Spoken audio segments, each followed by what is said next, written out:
If you don't know my situation, you might think, oh, hey, this girl's really fun. She's really great. When in reality, I'm going down more of a destructive path.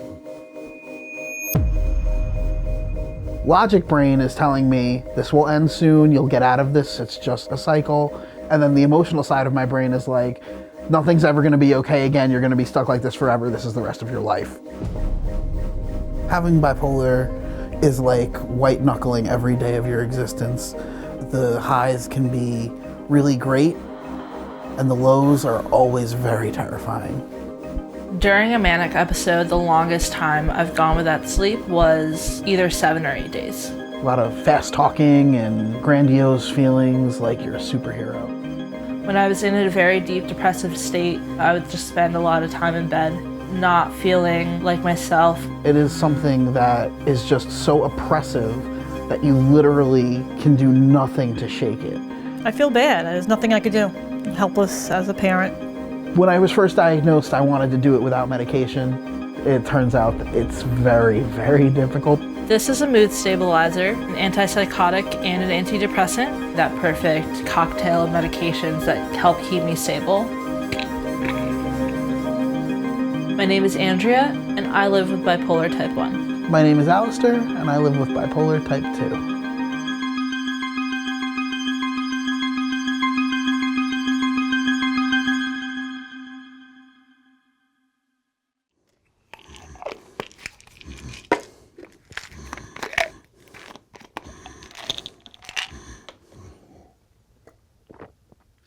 Usually I'll roll over when the first alarm goes off, take the pills, roll back over and go back to sleep for a little while. I try to take them at the same time every day. Even if I miss like one dose, I start getting zzz, zzz, zzz. This is Effexor. That's the only bipolar medication I take during the day, except for anxiety medication. The first med that I take at night is Zyprexa. It's an antipsychotic and mood stabilizer. And then this is just a vitamin D because I'm super vitamin D deficient. Bipolar is a mental illness, and it's characterized by mood swings that can last anywhere from a week to a couple of months. If you're bipolar type 1, you have a lot more highs and mania than you do lows and depression. And if you're bipolar type 2, you generally have more depression than mania. Personally, I have a rapid cycle, so I can go from one to the next really quickly. It can range from having all the energy in the world to the next day feeling like you can't even get out of bed to go to the bathroom. And I don't want to be bothered, I don't want to hang out with anybody. It feels like everything's closing in around you, and it's impossible to break out of it.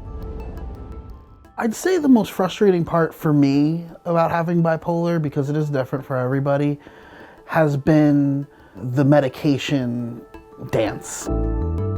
It took years of trial and error to get to a point where I was even somewhat stable. You're trying all these different meds, and you really have to trust your psychiatrist, and you really have to trust in the process.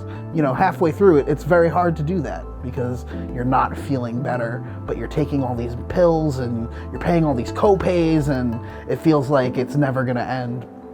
As somebody that's stable, like, I know that at any time, one of these meds could stop working and I'm gonna have to go through all that all over again.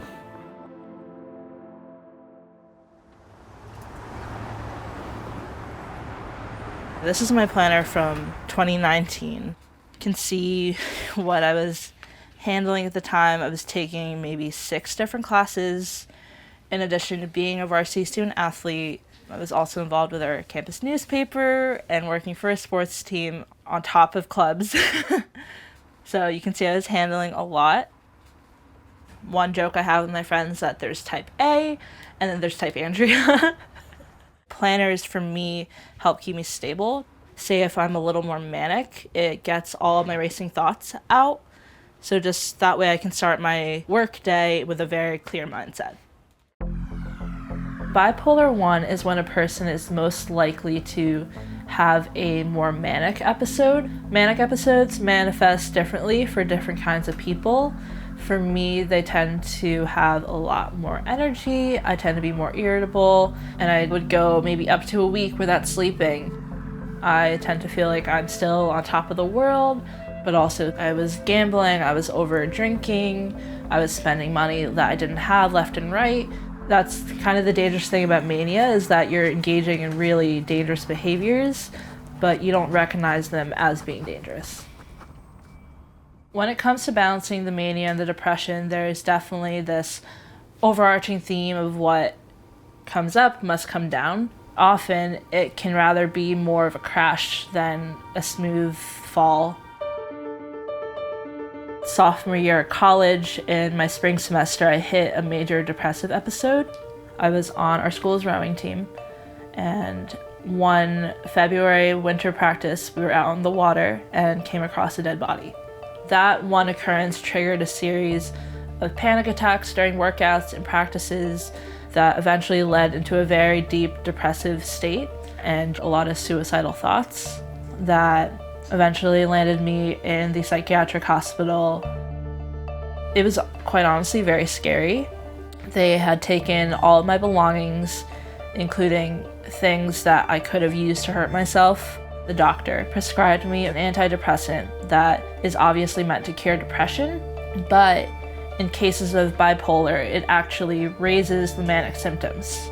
It's actually a very common thing to have a misdiagnosis before getting diagnosed with bipolar disorder.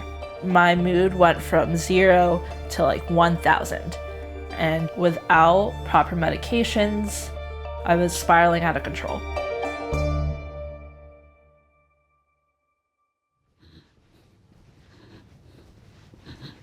So I think communication is one of the most important parts of recovery. Gian is one of the closest people I have in my life, and he is the owner of Jackson's Automotive. He's known that I've been bipolar pretty much since the jump. I'm very open about it. I don't really hide it from anybody, and he was just like, oh, okay, cool. So that's just something that you deal with. I get excited to come up here because being around somebody that I know gets it and that doesn't judge me, and I count myself very lucky. Not a lot of people have that kind of outlet. I'm gonna bang really loud. Is that a problem? No. Okay. Over time, I learned how to help him in different ways by just being there and being a good friend and asking what the right thing to do is in the right situations. Even when he says sometimes like, no, I'm okay, like a couple hours later, it's worth checking in again, being like, all right, you still feeling that? Like, are we still good? And then if it seems like it's like tilting in one way, we gotta do something about it, or hang out or do something. I've dealt with my own anxiety and depression in my lifetime, which is nowhere near the level or magnification of what he deals with, but it definitely makes me a lot softer to it. It's helpful to help other people. You feel better at the end of it. 100%. So as much as I feel like crap, if I can help him and then I see he feels better, I'm like, all right, cool. Yeah, and vice versa, I feel the same way. When we're both having a really tough time, we tend to break stuff, whether it be breaking hockey pucks against the wall out there. We've flipped trucks, we've cut trucks up, we've parked trucks on top of cars. Parked trucks on top of cars. That was a fun one. It always ends in us being like, hey man, I'm not feeling great today. Like, let's talk about it. So it is constructive as much as it is destructive. See, some of my manic episodes are great because I'll buy hockey tickets and then he's just like, all right, cool, let's go. Yeah, it's not the worst thing.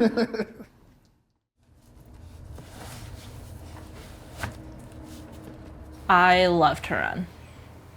Running has been this huge release for whenever I'm depressive or manic. So when I'm depressed, I can feel those endorphins immediately improving my mood. But when I'm manic, it helps me release all this extra energy that I would otherwise just be sitting with. Running is just peaceful. It's possibly the most peaceful part of my day. Currently, I train with a track club based out of Brooklyn. I've spent my entire life being an athlete of some sort, so when I finished college, I missed having that sense of community.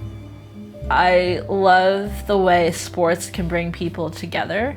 My dad and I will talk a lot about baseball and basketball. Growing up, he was always the one to bring me to different sporting events. Nothing feels better than when I can just sit back and watch a game and just relax.